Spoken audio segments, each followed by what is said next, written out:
alvenaria estrutural é um sistema que vem desempenhando um importante papel no setor da construção civil, priorizando o projeto, o planejamento e a industrialização dos empreendimentos.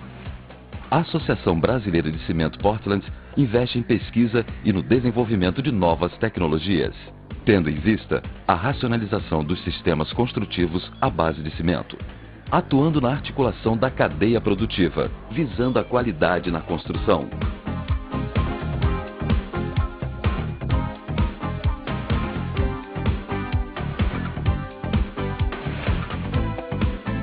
Para a fundação, o primeiro passo é a preparação do terreno para receber o lastro de brita, um colchão drenante para evitar a água em ascensão.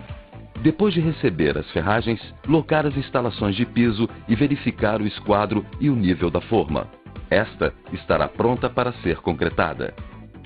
Uma lona plástica deverá ser usada para o isolamento da camada de fundação, evitando a perda de água do concreto. Depois do recebimento do concreto, é feita a concretagem do radier e o desempenamento do piso.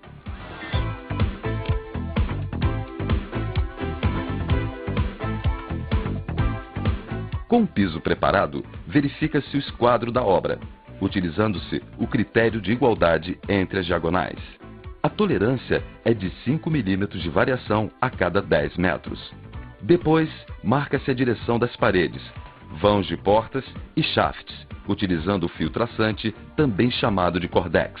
Conferindo referências com o gabarito de marcação ou locação da obra e verificando a posição das instalações.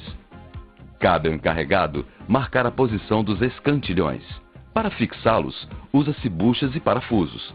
E em seguida, fixa-se as mãos francesas. Depois é só colocar no prumo, utilizando a régua prumo nível. Frequentemente, a régua deve ser conferida com o fio de prumo convencional. Na direção das paredes, com nível alemão ou a laser, percorre-se e mapeia-se o pavimento. Após encontrar o ponto crítico, que é o mais alto da laje, galga-se 20 centímetros acima deste ponto e transfere-se este nível para cada um dos escantilhões. Após todos os escantilhões nivelados entre si e com a primeira marca das réguas graduadas devidamente ajustadas, conclui-se o nivelamento da primeira fiada. A última etapa antes do início do assentamento dos blocos é a instalação dos gabaritos de portas nos vãos já marcados no pavimento.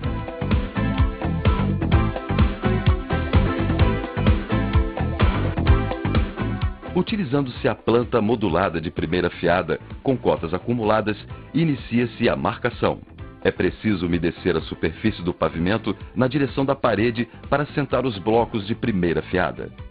Os primeiros blocos a serem assentados devem ser os chamados blocos estratégicos, que são os blocos de canto e os que determinam os encontros entre paredes. Desta forma, garantem-se as medidas entre cômodos, restando apenas completar a primeira fiada. As linhas podem ser amarradas com o auxílio do esticador de linha. Usar argamassa conforme a especificação do projeto estrutural. A argamassa pode ser industrializada ou virada no canteiro.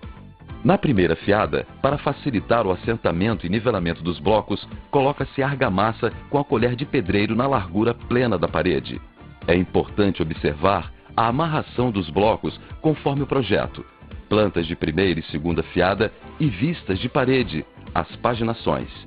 Nas demais fiadas, a argamassa será colocada com a palheta nas juntas longitudinais e com a colher nas juntas e septos transversais. É importante usar a colher de pedreiro para tirar o excesso de argamassa e nunca deslocar o bloco depois de assentado, para não prejudicar a aderência.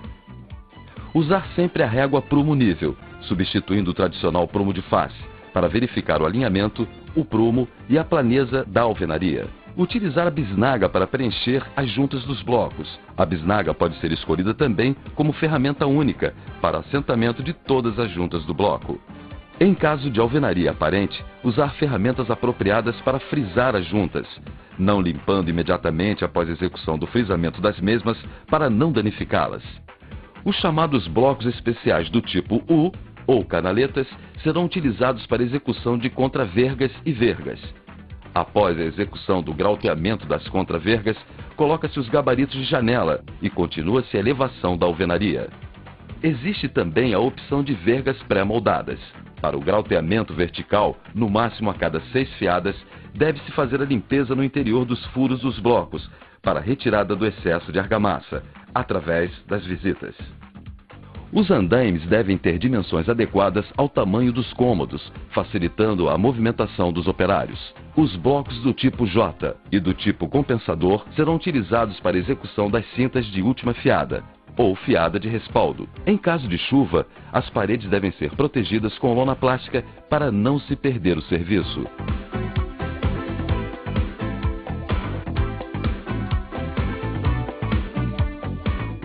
Uma grande vantagem da alvenaria com blocos de concreto é a facilidade de passagem de tubulações elétricas pelos vazados dos blocos. Para as instalações hidráulicas, devem ser dadas soluções específicas em cada obra, de forma que os tubos fiquem acessíveis e não chumbados dentro das paredes.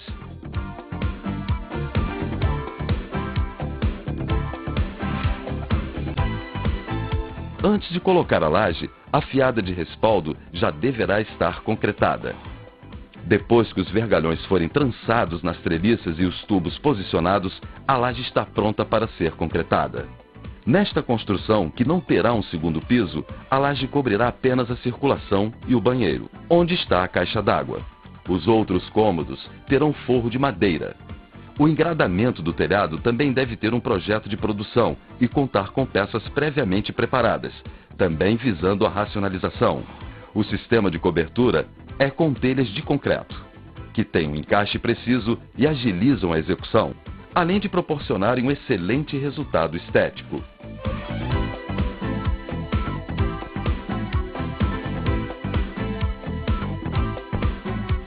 Outra vantagem deste tipo de construção se evidencia no final da obra. Mesmo com alvenarias aparentes, a pintura direta sobre os blocos dá um bom acabamento em função da regularidade das paredes, o que permite também o assentamento dos azulejos sem necessidade de embolso para a regularização.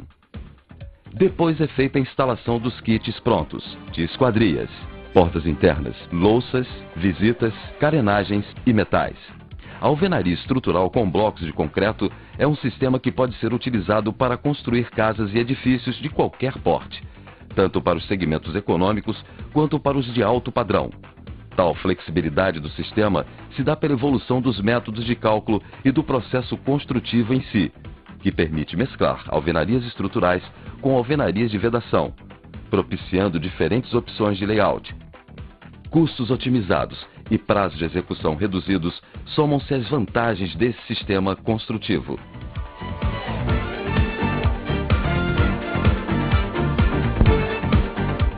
Sistemas construtivos racionalizados.